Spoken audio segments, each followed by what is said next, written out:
How can you tell when a one-to-one isn't worth repeating? Because you've probably noticed that not all one-to-ones are created equal. Some conversations, they create momentum, they build clarity, and they lead to referrals. And others, they feel fine in the moment, but nothing really comes of them. And there's no follow-up, there's no meaningful opportunities. Ultimately, there's no results.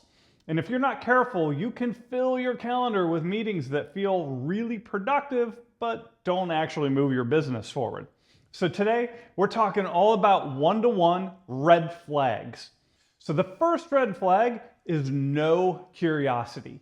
A great one-to-one is built on genuine curiosity. Both people are trying to understand each other's businesses at a much deeper level. You're asking questions, you're digging into each other's lives and businesses to learn how you can actually help. But in a low quality or low value one-to-one, that curiosity is often missing. The conversation stays very surface level and you don't go deep enough to create anything really meaningful. You talk about what you do, they talk about what they do, and that's about it.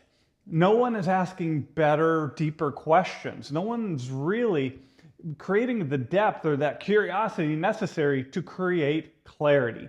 And without that clarity, referrals just aren't going to happen. So that curiosity, it's the engine that drives the most productive one-to-ones. Without it, you're just having a conversation. The second red flag is really simple. No referrals are discussed at all. And this happens way too often. And it also means you're leaving a ton of money on the table. You meet, you connect, you have a great conversation, but you never actually talk about referrals. You don't define your target markets. You don't take a look and share those referral scenarios. You don't explain what to actually listen for.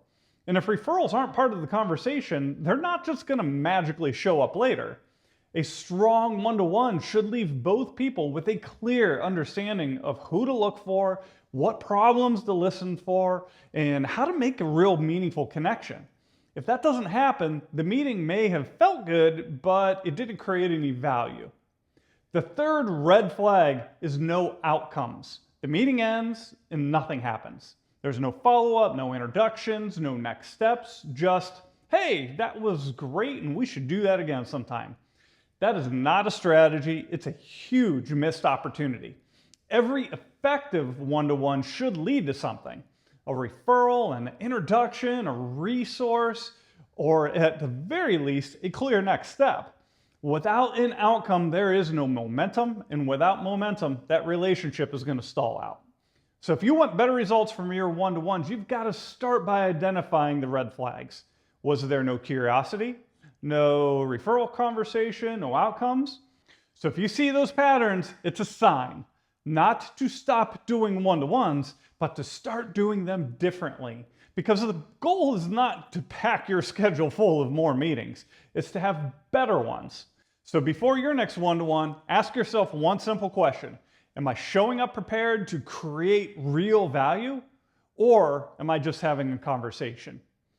Be a bit more intentional with your one-to-ones and they'll quickly become one of the most powerful tools in your business. And if you found this helpful, share with a BNI member who's doing a lot of one-to-ones but not seeing the results they want.